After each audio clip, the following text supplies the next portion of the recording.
Dichotomy bias is our tendency to view situations or options as mutually exclusive, presenting only two extreme choices, when in reality there are a range of possibilities in between. Dichotomy bias is also known as the false dichotomy or false dilemma fallacy. It's a mental shortcut that oversimplifies complex issues, reducing them to an either-or scenario, thereby limiting the available options for consideration. You're at a crossroad and there are two paths ahead, one leading to the left and the other leading to the right. Which one would you choose? If you are like most people, you'd select one of the paths without considering a third possibility. Is there a path that veers off somewhere in the middle? If you haven't thought about it, you've just engaged in dichotomous thinking, an all too common tendency of a human brain to categorize things in binary terms: good or evil, win or lose, rich or poor, order or chaos. In most situations, there are a broad spectrum of possibilities and many shades of gray. Embrace complexity. Instead of settling for a limited set of options, we stay open-minded and seek out alternatives lurking beyond the conventional path. Dichotomy, while efficient for the brain, oversimplifies our complex world, often leaving us to the vast gray expanse that exists between black and white.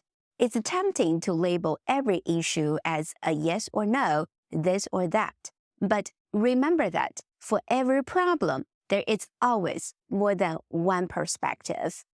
For example, imagine a political debate where two candidates present their positions on a particular issue.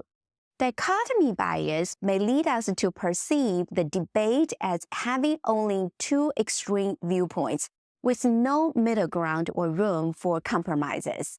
As a result, we feel pressured to align ourselves with one candidate or the other, disregarding potential alternative perspectives or solutions. When discussing American politics, it's easy to get swept away by partisan narratives. They are designed to provoke us, captivating our attention like a thrilling blockbuster movie. However, there are many unsung heroes who live among us, people who genuinely care about our communities, regardless of their political affiliations. Those people are the backbone of our neighborhoods. They show up at community meetings, participate in neighborhood associations, and volunteer their time at local parks and museums. They are the voices that speak up about the construction noise disrupting our peaceful streets and advocate for street signs. The construction noise does not make the front page, and the missing street signs does not trend on social media. But those unsung heroes' work shape the daily lives of every resident in our neighborhoods. They bring people together and create a sense of belonging that goes beyond any political divide. When it comes to the relationship between leadership and organizational performance, we often fall into the trap of expecting a straight line. But the relationship between leadership and organizational performance does not necessarily follow linearity. It can follow the path of exponential growth, where exceptional leadership propels organizations to reach heights beyond imagination. Relationships can also take the shape of an S-curve. At first, progress may be gradual, but as leadership gains momentum, there comes a point where growth accelerates rapidly. The climb becomes steep, and organizational performance experiences a surge. The relationship can even exhibit humps, resembling a landscape with peaks and valleys. It's a journey of ups and downs where leadership exerts its influence in cycles. Moments of exceptional performance punctuate the landscape, followed by periods of rejuvenation before reaching new heights. Beyond the positive influence of leadership on an organization, there exists a darker side.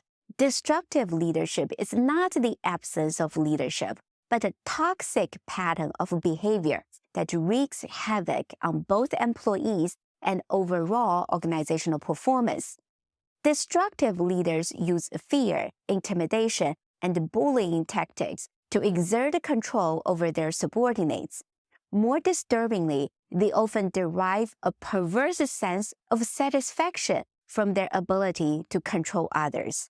They surround themselves with loyal cronies, often people who lack the skills for their roles, creating a culture of flattery and favoritism over merit and competence.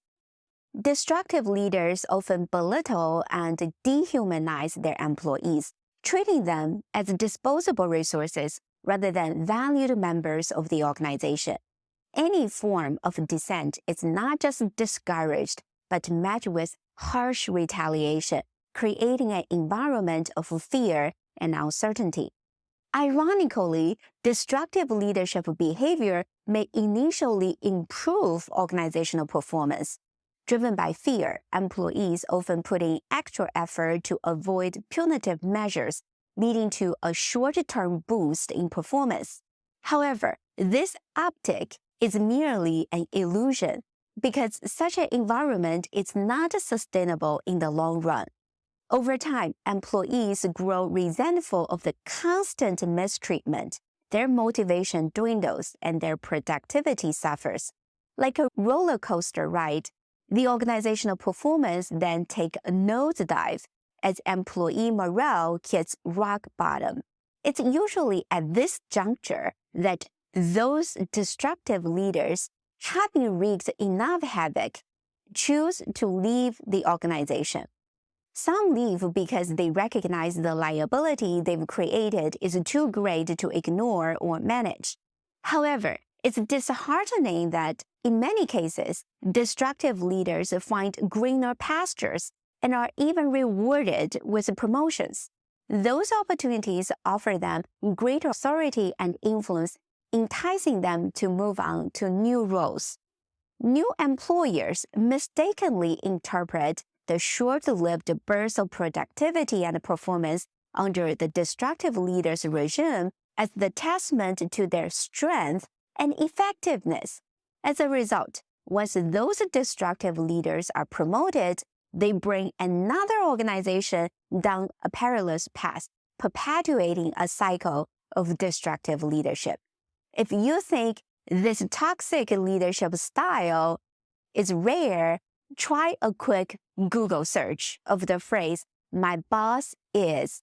The autocomplete feature, which suggests common searches by other users, sheds light on the prevalence of this issue.